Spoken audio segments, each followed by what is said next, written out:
speaking the truth of the word and reaching the youth, saving souls of the old, doing God's work with more to do. And he turning up every weekend, getting lit, and making it church on Sunday. You can tune in and get your fix. Turn up, turn up, turn up. It's that weekly turn up, turn up, turn up. It's that weekly turn up, turn up, turn up. It's that weekly turn up, turn up, turn up. Saints of God, I want to tell you something this morning. Don't you stop working. Don't you stop trusting. Don't you stop believing. Because I'm here to tell you that payday is coming. That God remembers all of the things that you have sacrificed. And I need you to understand that your work is not in vain. And so we all have expectations. Parents, they have certain expectations of their children. Parents expect certain things from their children. Children, they expect certain things from their parents. Our spouses, we all have expectations. Husbands expect certain things from their wives. Wives expect all kind of things.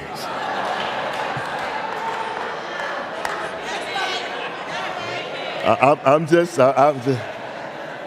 from their husbands. Employers have an expectation of their employees. They expect that they're going to get an honest day's work for an honest day's pay. Employees have expectation of their employers that you're going to give me the equipment, the resources, the materials that I need to do the job that you've placed at my hand, and they have an expectation that they're going to be properly compensated for the work that they've done. God, hear me this morning, has expectations of his people. And I got to talk about this morning because we're living in this dispensation of grace. And because we are living in a time of grace, sometimes we believe that grace cancels out expectation. We believe that because we are living under God's grace, that he doesn't really expect things of us, that we could do whatever we want, whenever we want, how we want, as long as we want. But the Bible asks the question, shall we continue in sin that grace may abide?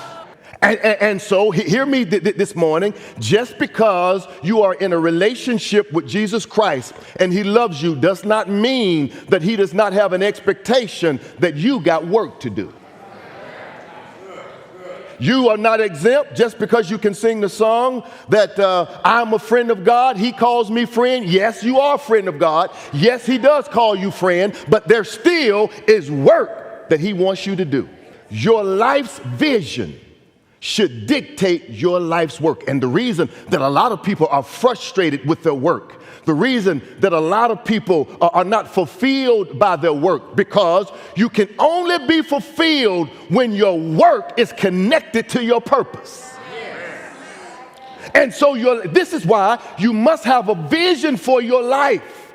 And what gets you up in the morning is that vision. What gets you up in the morning is you know that there is a purpose for your being here. I need to talk to you this morning, because when your life comes to an end and we have to stand before the Lord to be judged and to be held accounted for our time here on earth, he is going to ask each of us, what did you do with what I gave you?